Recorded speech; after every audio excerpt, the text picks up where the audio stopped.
¿Qué tal, amigos? Bienvenidos a una nueva edición de Presencia de Satanás en el mundo moderno. Hoy vamos a hablar de el satanismo y los juegos de Satán. Y vamos a comenzar definiendo, porque definir es propiamente limitar. La palabra satanismo que hemos empleado o insinuado tantas veces en nuestro programa puede tener varios sentidos. Podemos en efecto considerar a Satán bajo el aspecto de amo o príncipe de este mundo. Es el nombre que Jesucristo le da en 3 ocasiones en el Evangelio. Pero acabamos justamente de tratar este punto de vista. ¿En qué medida está presente Satán en nuestro universo? Hemos dicho que esto varía según las razas, los países, las civilizaciones, los regímenes políticos. El vocablo satanismo puede también significar la imitación de Satán por el pecado. Y aquí puede recordarse la frase de Gregorio el Grande, según la cual todos los que cometen pecado durante el tiempo que obedecen al pecado son miembros de un cuerpo místico de Satán. No nos incumbe conocer la cantidad de hombres que viven en estado de gracia, es decir, que se encuentran como sustraídos hic et nunc a la influencia de Satanás. Pero sí tenemos el derecho de suponer que es mucho mayor de lo que pensamos, sobre todo si admitimos que los pecadores no son frecuentemente más que hombres que han dado un paso en falso o han sufrido una caída, pero que no desean por tan poco permanecer bajo el poder de Satanás. Por fin, la palabra satanismo también puede significar el culto rendido a Satán, no como un pecado ya ocasional y muy rápidamente lamentado y reparado, sino como una adhesión formal y voluntaria. Pero aquí distinguimos inmediatamente 2 formas de satanismo. Son bastante diferentes una de la otra. Está el satanismo de los que no creen en Satán como no creen en Dios y que por consecuencia no rinden culto propiamente dicho a Satán, aunque toda su vida se desarrolla de acuerdo con los principios y las sugerencias de Satanás. Para esta primera forma de satanismo es exacto decir la frase tan frecuentemente repetida y de la cual hemos indicado los límites. La mejor astucia de Satán es la de hacer creer que no existe. Ya Giovanni Papini citaba a este respecto las palabras del filósofo Alain en 1921. El diablo ha sufrido la misma suerte que todas las apariciones. La misma guerra, por lo que yo he visto, no ha hecho revivir ni un ápice al diablo y sus cuerpos. Pero es completamente inútil detenernos en esta primera forma de satanismo. Podríamos decir que es un satanismo puramente negativo. Se encuentra además sin la menor mala intención hasta en excelentes cristianos que no saben que están en oposición con la ortodoxia de la tradición y con el Evangelio. Lo que debemos estudiar es el satanismo bajo sus formas activas. Y aquí hablamos en plural, porque parece que existieron en el transcurso de los siglos, y sin duda siguen hasta en nuestros tiempos, por lo menos 2 formas muy distintas de satanismo activo. El satanismo como religión y el satanismo como magia.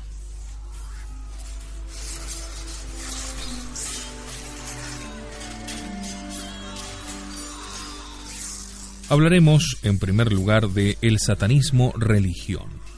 Y en cuanto nos ponemos a reflexionar sobre este asunto, no podemos dejar de llegar a esta asombrosa comprobación. La misma historia del satanismo religión se confunde con la historia de las religiones. Esta conclusión es tan enorme que requiere una explicación. La historia de las religiones está muy adelantada actualmente en sus investigaciones. No habla mucho en general de Satán. Los demonios no tienen en ella más que un lugar muy restringido. El historiador de las religiones se dedica a describir objetivamente las creencias religiosas de los pueblos, a nombrar a los dioses, a indicar los atributos de cada una de las divinidades adoradas por tal o cual grupo humano. Expone también los ritos mediante los cuales se honraba a estos dioses. No llega en principio a un juicio de valor, no hace metafísica y mucho menos teología cristiana. Pero ¿podemos evitar aquí recurrir a esta última? Puesto que hablamos de Satán y de su presencia en el mundo, ¿no debemos colocarnos en el punto de vista cristiano? El único punto de vista según el cual Satán está exactamente situado donde se halla, efectivamente, en el cuadro general de todos los seres. ¿Qué nos dice entonces el Evangelio? ¿Qué han dicho los padres de la Iglesia? ¿Qué nos enseña la teología cristiana con respecto al tema de las religiones paganas? El Evangelio, y nunca podríamos insistir bastante sobre esto, da a Satán ese título increíble y sin embargo necesariamente cierto, puesto que es Jesucristo en persona quien así lo da: príncipe de este mundo. ¿Cómo semejante título puede pertenecer a Satanás si las divinidades paganas no son lisa y llanamente demonios? Los padres de la Iglesia lo han comprendido así en forma unánime. Para ellos no existe la menor duda sobre este punto. Los dioses paganos son demonios. Los oráculos paganos, los de Dodona o de Delfos y los otros menos célebres, son oráculos demoníacos y manifestaciones de satanismo. La teología cristiana ha adoptado naturalmente este punto de vista.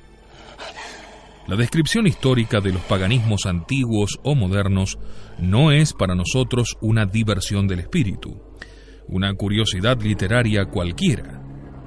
Es la deplorable comprobación de la dominación de Satanás entre los hombres. Nos podemos preguntar, claro, ¿cómo ha podido hacerse esta toma de posesión de las adoraciones y de las imploraciones humanas por Satán y sus demonios? Bueno, parece haberse hecho insensiblemente, como un deslizamiento inconsciente, como una especie de realismo rudimentario. Los historiadores de las religiones, en efecto, admiten en general que en todas las religiones la existencia de un Dios supremo, de un Dios soberano, todopoderoso y todo bondad está reconocida. Pero que estas mismas religiones relegan casi siempre a este Dios a una lejanía y reservan los homenajes a un mundo de divinidades inferiores, buenas o malas, que se entienden como subordinadas al Dios soberano, pero que se consideran más próximas a nosotros, más mezcladas ante nuestro destino, más útiles, por consiguiente, para invocar o para conjurar. Finalmente, en buen número de paganismos son las fuerzas malhechoras las que se considera más urgente conciliar y a las cuales se ofrecen sacrificios rituales. Este realismo rudimentario, esta manera de recurrir en cierto modo a lo más urgente, parece haber sido el origen de todas las mitologías paganas, de todos los ritos paganos y de sus ulteriores mezclas en sincretismos prácticos de los cuales el Partenón de Agripa nos da un indicio. Lo que es indudable es que a los ojos de los judíos y mucho más aún de los cristianos, todas las divinidades no podían ser más que demonios. De aquí la lucha heroica de parte de los judíos en tiempos de los macabeos, sobre todo, y de parte de los cristianos durante todo el período de las persecuciones sangrientas. De allí esta especie de horror sagrado que los cristianos sentían frente a lo que ellos llamaban los ídolos, es decir, los vanos simulacros del culto demoníaco pagano.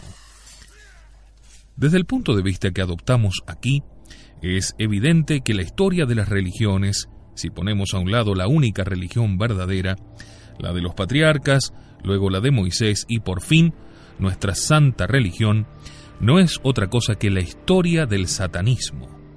Y es sólo así que podremos comprender la expresión de nuestro Señor. Él es el príncipe de este mundo, ha dicho Jesucristo por Satanás.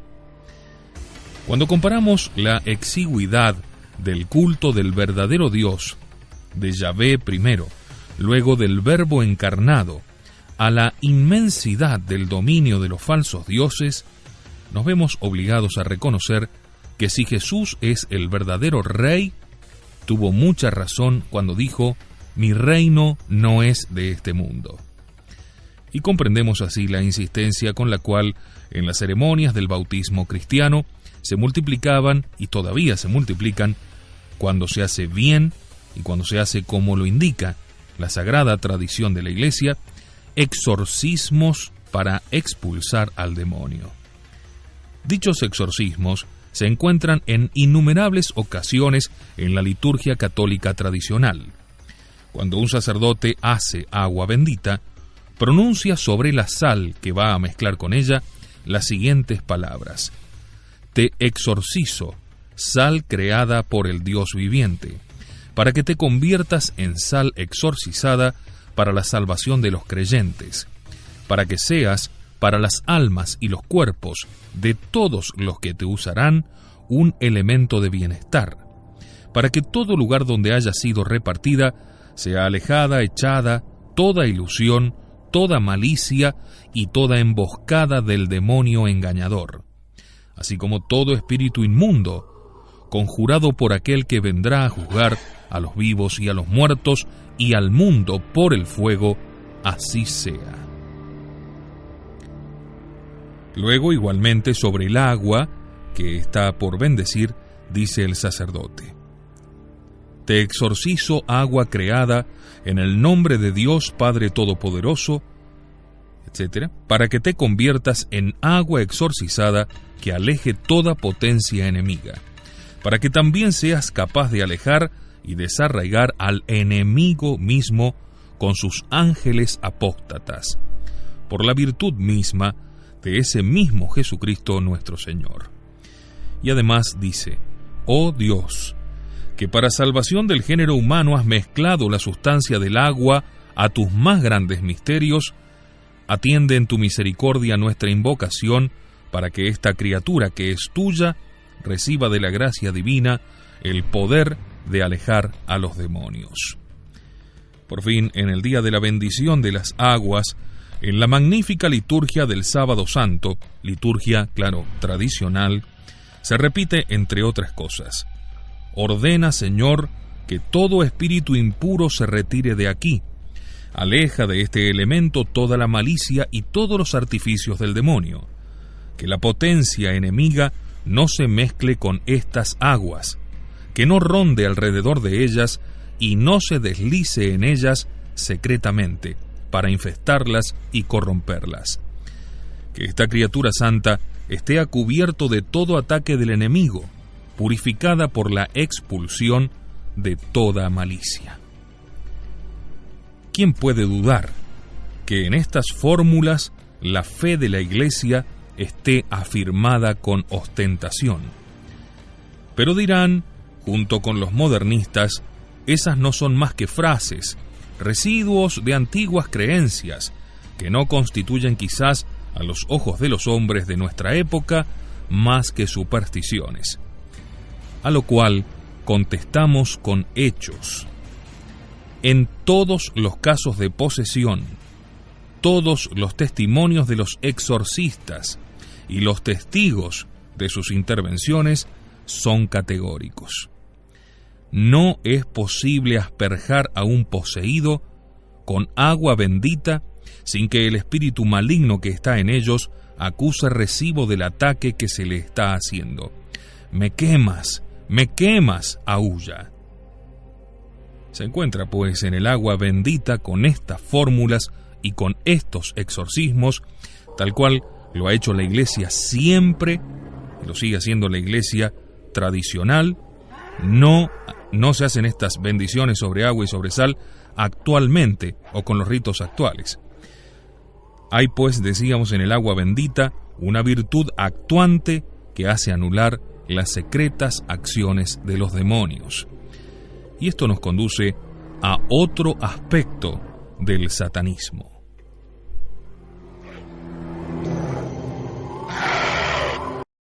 Se admite corrientemente que siempre hubo también un satanismo magia, paralelo al satanismo en religión que hemos indicado nada más que al pasar.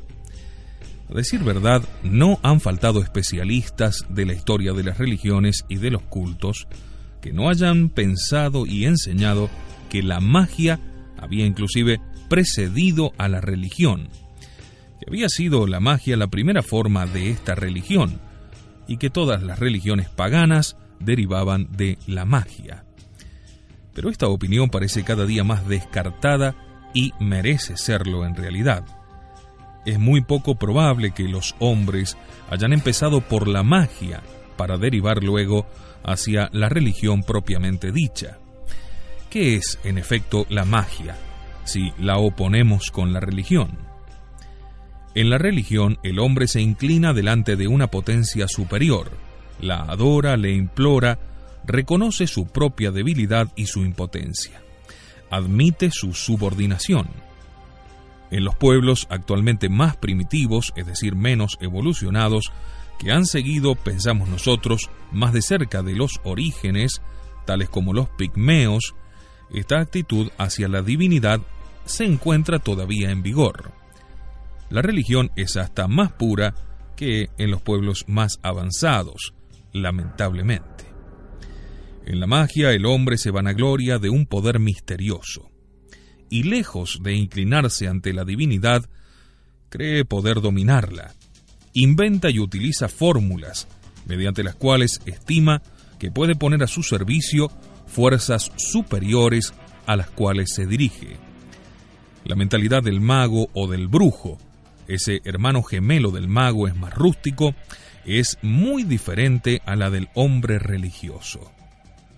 ¿Cómo es que ha podido llegar un hombre a esa mentalidad? Bueno, para nosotros es un misterio. La magia es mucho más satanista, creemos nosotros, que la idolatría. Porque en la idolatría hay un alma de verdad. Se equivocan sobre la naturaleza de aquel objeto que veneran, no sobre la necesidad de una subordinación o de una imploración. No dirigen esos homenajes al verdadero Dios, pero no se equivocan al pensar que esos homenajes en realidad son merecidos por alguien.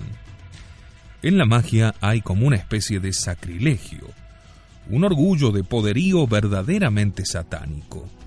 El mago da las órdenes, sabe que a los dioses les llegará su turno, que harán pagar caro su sumisión pasajera, pero está como orgulloso de obligarlos, de hacerse obedecer por lo menos un día, una hora, de tener, mientras las cosas vuelvan a lo justo, un poder que lo hace temible ante sus semejantes y que le otorga ventajas inmediatas.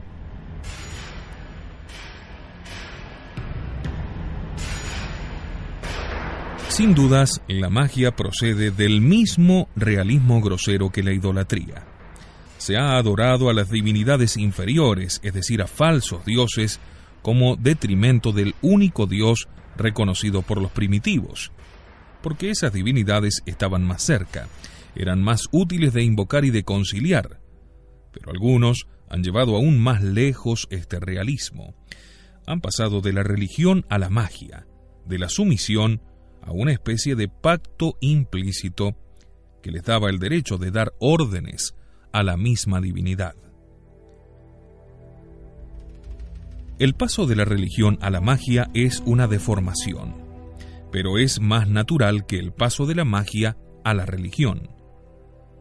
Si los hombres hubieran empezado por la magia, no vemos cómo hubieran ido para atrás, en cierto modo, hacia la religión, al implorar a los representantes de fuerzas que creían estaban sometidas a su poder. He ahí pues dos clases de satanismo bien definidas. Por un lado, el satanismo religión y por el otro, el satanismo magia. En el primero, Satán es el príncipe de este mundo, porque el mundo entero se inclina ante sus altares y le ofrece sacrificios.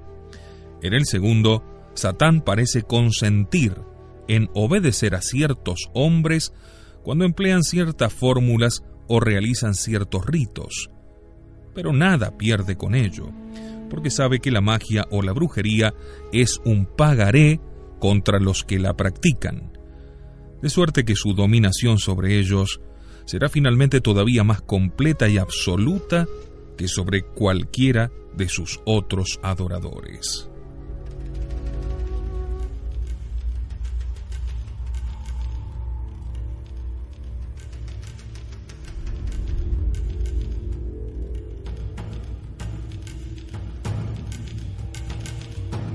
¿Qué queda en nuestra época de este satanismo secular? Bueno, todo el mundo puede comprender que es imposible contestar esta pregunta, pero que indudablemente con el correr de estos últimos años, desde la revolución bolchevique, el satanismo ha invadido el mundo. El satanismo religión, tal cual lo hemos definido, está en vías de crecimiento inesperadamente. Los altares de los falsos dioses son cada día más numerosos en el mundo. Esto no significa que la posesión de Satán se extienda más, puesto que hemos demostrado activo en inmensos imperios. Pero cuidado, ha cambiado de táctica. Ha debido adaptarse a la evolución general de la humanidad, de la cual no es el amo absoluto, por más que desempeña en ella un papel importantísimo. Quizás la forma más común del satanismo sea el ateísmo. Es satánico por cuanto niega a Dios y al diablo, por cuanto niega el alma, por cuanto solo conoce la materia como asimismo la vida presente, y porque mutila al hombre cegándolo de su destino de inmortalidad. Satán no tiene qué hacer con el amor de los hombres y de los mismos demonios, porque él es el odio. Su triunfo es la expansión del odio. Hoy, la forma de odio más eficaz, más generalizada, es el marxismo ateo. Odio de clases, odio entre razas, entre los pueblos, odio por todas partes, aunque se disfrace de socialismo, aunque en vez de llevar en andas el color rojo, lleven el color verde, bajo el disfraz de una preocupación por el trabajador, que es totalmente material, entonces encontramos al marxismo. De este modo, el satanismo religión, de modo negativo, logra extenderse mucho más, es mucho más activo, mucho más pernicioso de lo que ha sido jamás. Sus mentiras son más enormes, sus negaciones más radicales, sus excitaciones más homicidas y lujuriosas de lo que se ha conocido hasta ahora. Todo el mundo está de acuerdo en que este marxismo, este ateísmo, es verdaderamente una religión, en el sentido que moviliza en el corazón de todos sus adherentes la totalidad de las fuerzas de celo, abnegación, sacrificio que se encuentran en las efusiones religiosas. Pero esta religión satánica no puede ser denominada de otro modo, puesto que se opone radical y furiosamente a la fe en el Dios vivo.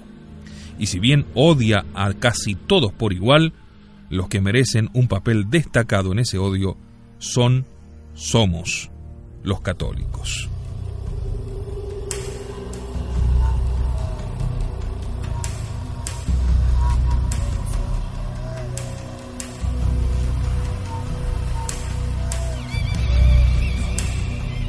Además de este satanismo religioso, que es o ateísmo marxista o animismo anticuado, o incluso capitalismo a ultranza, liberalismo capitalista, existe también un satanismo refinado y malsano, mucho menos extendido, mucho más oculto, difícil de descubrir, y que es esa adoración voluntaria y razonada hacia Lucifer. No pretendemos tener datos precisos en este programa sobre este satanismo en nuestros días. Todo cuanto podemos decir es que se trata del satanismo de los ritos sacrílegos, de las blasfemias conscientes, de las adoraciones monstruosas, de las misas negras, es decir, de las sistemáticas profanaciones y calculadas profanaciones con las que se pretende parodiar los homenajes rendidos a Dios por los creyentes más esclarecidos y más sinceros para rendirle a Lucifer otros semejantes.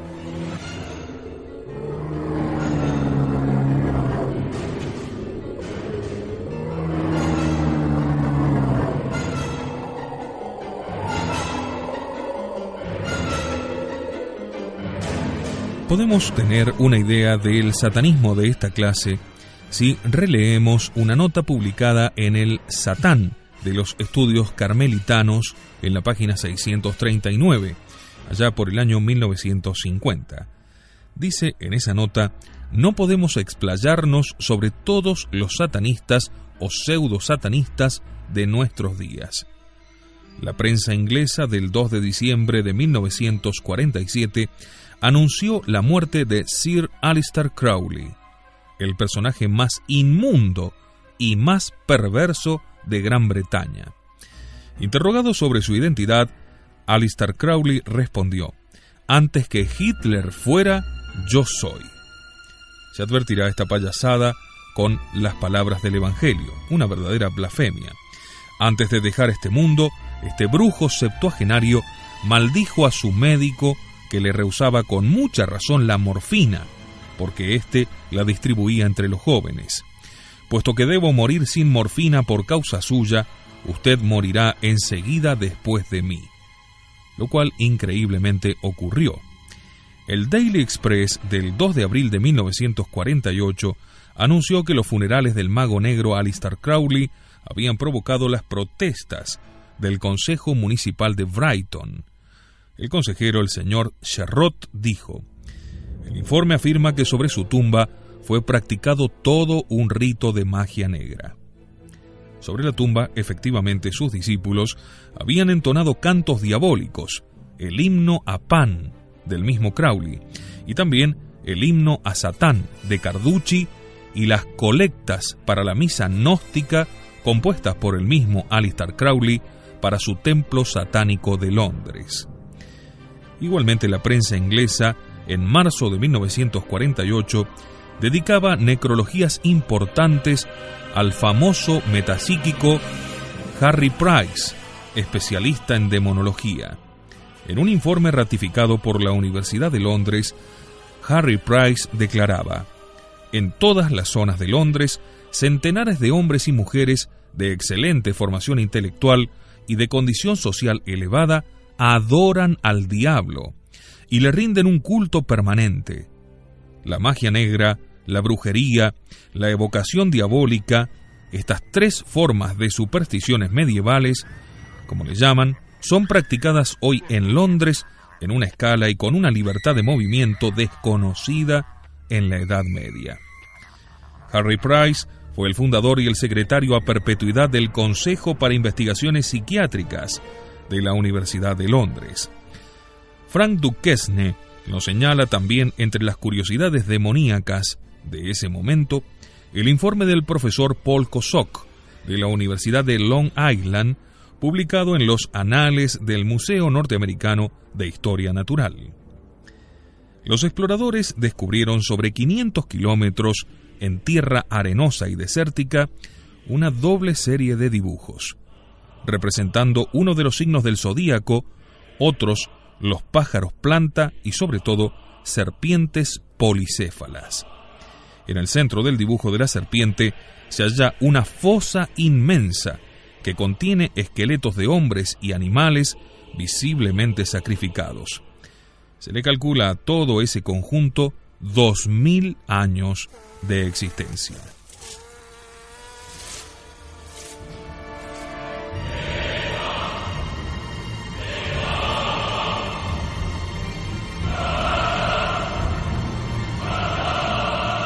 Si hemos reproducido esta importante nota por entero, es sobre todo en razón de las dos primeras paráfrasis y de lo que ella nos han revelado de los círculos satánicos, muy frecuentados en Londres y en los Estados Unidos, dirigidos por satanistas notorios tales como Aleister Crowley y Harry Price. Pero con toda evidencia, eso no nos da más que una vislumbre muy tenue del satanismo religión luciferiano que pulula como un pus tremendo en nuestros días. Ya no es solo cuestión de Londres. Es probable que encontraríamos grupos análogos incluso aquí en San Luis. De hecho, se nos asegura que, por ejemplo, en París existen actualmente más de 30.000 personas que rinden culto religioso y regular a Satanás. Pero está en la naturaleza de las religiones de esta clase huir de toda luz, revestir el carácter más oculto y desafiar toda estadística. Pero los satanistas de los cuales acabamos de hablar no son solamente los jefes del culto luciferiano, también son calificados de magos o de brujos, y esto nos lleva a un examen sumario de la brujería de nuestra época.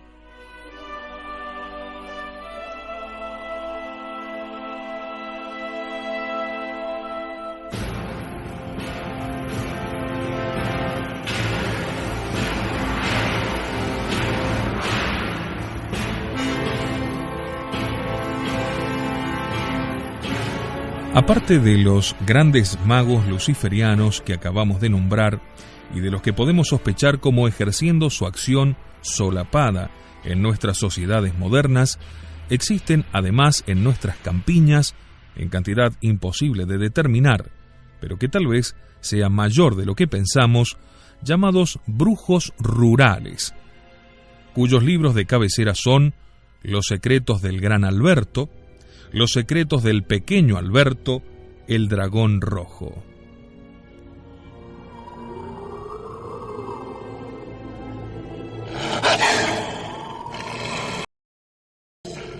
Los dos primeros de estos libros ocultos han recibido, cosa curiosa, su nombre de la reputación de San Alberto el Grande, a quien se le atribuía el conocimiento de todos los secretos de la naturaleza. Hacer pasar abominables fórmulas mágicas bajo el patrocinio de un santo venerado es un ardid bien diabólico. Pero sabemos que más de un brujo de nuestros días, ya lo hemos subrayado, abusa de imágenes piadosas para realizar su fructífero oficio de engañador de multitudes. Es curioso observar que en nuestros capítulos anteriores, dedicados a los exorcismos, hemos encontrado casos de posesión debidos a sortilegios por brujería. Si creemos a los demonios, conminados a hablar por nuestros exorcistas, han sido obligados por algún brujo a entrar en tal o cual persona. Estos mismos brujos, por medio de sortilegios repetidos, les impedían ceder a las órdenes formales del exorcismo, o los forzaban a volver dentro de la persona a quien las oraciones del ritual habían liberado por un tiempo. Todo esto, a decir verdad, permanece muy oscuro para nosotros, pero los más calificados exorcistas son categóricos sobre este punto. Ocurre a veces que los tribunales mismos tengan que echar un vistazo furtivo sobre estas prácticas supersticiosas, como en el caso de esa pobre mujer que hace un tiempo mató a su marido porque lo creía hechizado o hechicero. Pero claro, la justicia humana evidentemente no tiene la fuerza para luchar contra esta clase de atentados, porque escapan en general a los testimonios humanos y es imposible administrarles la prueba jurídica. Lo que parece indudable es que existen hombres y tal vez mujeres que creen, obedeciendo a libros de magia increíbles, ponerse en contacto con Satanás, concertar un pacto con él y obtener a este precio poderes excepcionales que les permitan ejercer un oficio lucrativo. Y lamentablemente esto se difunde mucho, sobre todo en los jóvenes. La brujería forma parte de lo que podemos llamar el lado oscuro de la vida humana. Siempre existieron, para emplear el vocabulario de San Juan, las tinieblas frente a la luz. La magia habita en las tinieblas. Se oculta, huye de las miradas, no ignora que causa en cualquier ser normal una repugnancia invencible, pero está orgullosa de lo que cree saber y sobre todo de lo que cree poder hacer.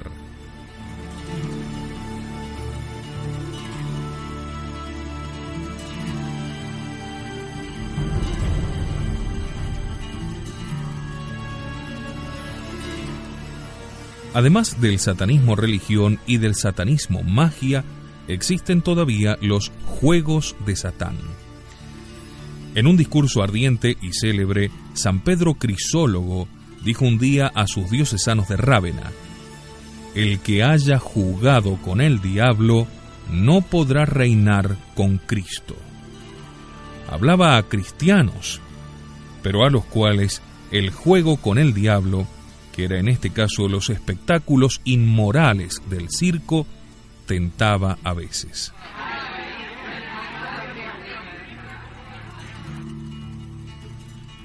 En nuestros días, como en el siglo V, un cristiano debe saber que no se debe jugar con el diablo si no se quiere estar expuesto a no reinar con Cristo. Pero los juegos del diablo no son seguramente los mismos en conjunto que aquellos que denunciaba San Pedro Crisólogo, o si son los mismos, ofrecen en nuestros días aspectos completamente nuevos. Hemos hablado ya en otra oportunidad del cine y de la televisión. Conviene no volver a tocar el tema por ahora.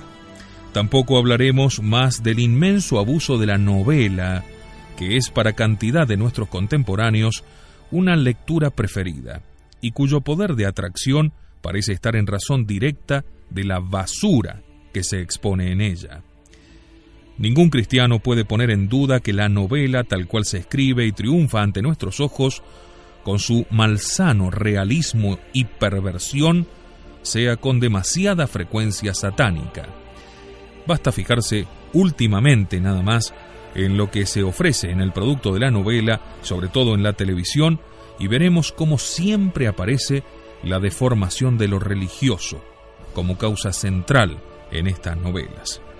¿No es acaso una razón para repetir las palabras proféticas de San Pablo a Timoteo? Llegará una época en que los hombres no soportarán la sana doctrina, sino que por el contrario, al capricho de sus pasiones y picándoles los oídos, se darán amor en cantidad y volverán el oído de la verdad para inclinarlo hacia las fábulas. Ad fabulas convertentur. Sabemos que la palabra latina con la cual se designa a la novela es precisamente fábula. ¿Cuántos de nuestros contemporáneos y contemporáneas no buscan su filosofía, su manera de comprender la vida más que en las novelas y en la televisión en general, y así enloquecen a menudo sus imaginaciones y sus sentidos? Hemos dicho ya que el santo cura de Ars pensaba y decía muy mal, claro, del espiritismo. Mucho más cerca de nosotros, en el año 55, hemos visto también al padre Berger Vergés, el exorcista, que hacía a una posesa las 4 preguntas siguientes. ¿El espiritismo es una ciencia o una mistificación? ¿Eres tú quien está en el espiritismo? El demonio le respondió, con un ademán, indicando lentamente con la mano que era él. ¿Las mesas giratorias, eres tú quien las hace girar? Responde el demonio, sí, pero no estoy completamente solo. También son necesarias las personas alrededor de la mesa. En esto estamos muy juntos. Tercera, en el espiritismo hay escritos firmados como Marco Aurelio. ¿Quién firma? ¿Eres tú o alguno de los tuyos? No contesta, no quiere contestar, y finalmente declara que no tiene permiso para decir eso. Después de haber, sin embargo, esbozado un pequeño ademán con el que me pareció descubrir, dice el padre Berger, y que lo señalaba a él mismo, hace como alguien que contesta a escondidas para que Dios no vea nada. ¿Y qué pasa con las que leen las cartas? Satán contesta: bien, es necesario que la gente se gane la vida. Deja entender que los naipes también son uno de los medios por los cuales él halaga a la estupidez humana. Y esto nos invita a echar una rápida ojeada sobre este aspecto extraño de nuestros tiempos, el recurso a la adivinación, que nos retrotrae a las modalidades más infantiles de los paganismos antiguos. Es increíble la expansión actual de la práctica de la adivinación popular bajo las formas más diversas. Se dan las cifras siguientes para los faquires, cartománticos, quirománticas y adivinas.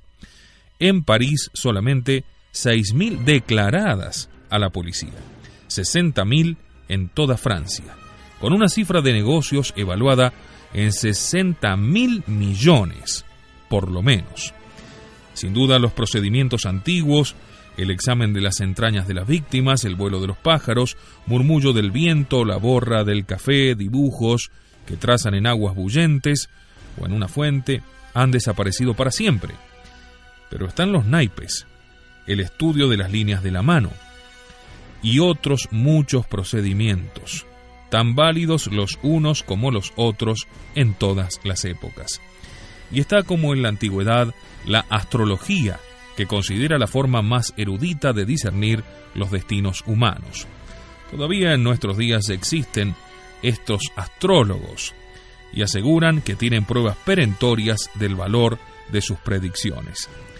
La verdad es que todas estas pretensiones son no solo vanas, son rigurosamente absurdas. Son seguramente formas de la mentira de la cual el demonio tiene la secular especialidad. A los astrólogos, que podemos considerar como los más distinguidos de los adivinos, nos bastará oponer las palabras de un maestro de la astronomía científica, el profesor Vauquelins, hablando al final de su gran obra La Astronomía, que es del año 1948, de las influencias cósmicas sobre los seres vivientes, escribe: no por cierto las ilusorias a las cuales los astrólogos intentan colgar sus divagaciones pseudocientíficas. Y un poco más lejos comprueba que la astronomía en el pasado ha quedado estrechamente asociada a las supersticiones astrológicas hasta los comienzos de los tiempos modernos. Y aún hay actualmente en muchos espíritus subevolucionados.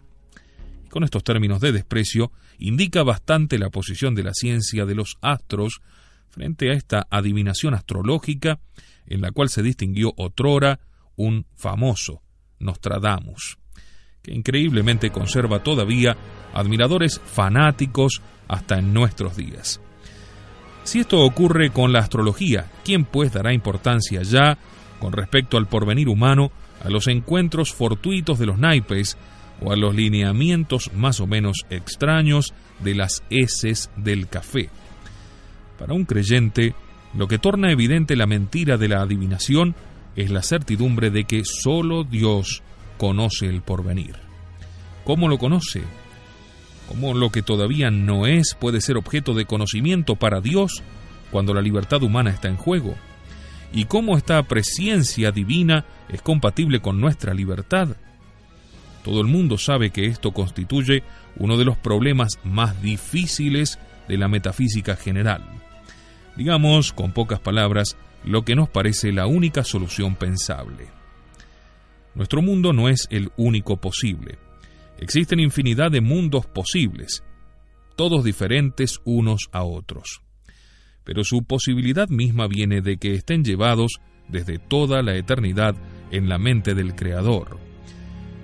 Y en esta mente, es decir, en el Verbo divino, estos mundos se desarrollan idealmente al natural, con sus leyes y también con el juego eventual de las libertades creadas. Cuando Dios decreta que tal mundo será existente, es decir, será creado por Él, con preferencia a otros, las condiciones de ese mundo no son cambiadas por eso, sino no sería el mundo deseado y visto por Dios. Los actos libres serán en Él libres, y sin embargo Dios los habrá visto y los ve en el momento en que se producen.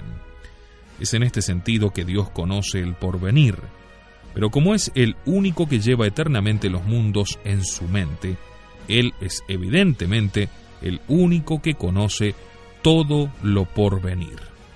Querer predecirlo, fuera de los casos milagrosos de profecía divina, es pues necesariamente diabólico en el sentido en que es una usurpación a Dios. Se deduce que ningún poder de adivinación ha sido depositado en el juego de naipes, en las heces del café o en las líneas de la mano, o en las líneas trazadas por la sal sobre la clara de huevo, como tampoco en las conjunciones de los planetas y las estrellas en el momento del nacimiento de un ser humano.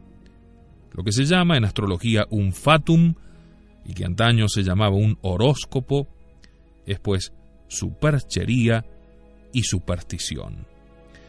No sostendremos ciertamente que los miles de adivinos y adivinas que ejercen este oficio pretendido y muy lucrativo de predecir el porvenir en las grandes ciudades sean brujos o brujas venidos de Satanás. Parecería que la mayor parte de ellos solo piensa en practicar un oficio que da pingües beneficios, sin pensar que ese oficio es inmoral y probablemente diabólico. Pero no por ello dejamos de tener el derecho de pensar que el demonio saca su provecho de estas aberraciones, y que la adivinación, bajo sus formas contemporáneas, como asimismo bajo sus formas antiguas, no es más que uno de los juegos de Satán en el seno de la humanidad. Y es pues una de las formas actuales del satanismo magia en lo que tiene de distinto del satanismo religión. Para finalizar, simplemente recordar el estado en el que se encuentra actualmente la humanidad y cómo el satanismo forma parte de nuestras vidas cotidianas. Lo encontramos en nuestras casas, en nuestros barrios, en nuestras ciudades, al abrir un periódico, permanentemente con nosotros, ya sea el satanismo magia, ya sea el satanismo religión. Quizás este último todavía más embosado, pero se ve claramente. Basta simplemente, lamentablemente, con abrir un diario cualquiera, con abrir una revista o mirar un canal de televisión. Veremos en él burlas continuas a nuestra santa religión. Veremos el recurso directo a la simbología satánica, al desprecio por lo bello, que también es una forma de satanismo, y al decir exactamente que es el príncipe de este mundo, tal cual le dijo nuestro Señor, refiriéndose a el demonio, no nos podemos ir sin hacer una reflexión justamente acerca de esto, y cómo este parentesco con el mundo, este amar al mundo, significa amar la posesión que aún está en manos del maligno. ¿Y qué tiene que ver Jesucristo con el demonio? Nada absolutamente. Será materia para profundizar, por supuesto también mediante la oración, mediante el conocimiento y la lectura,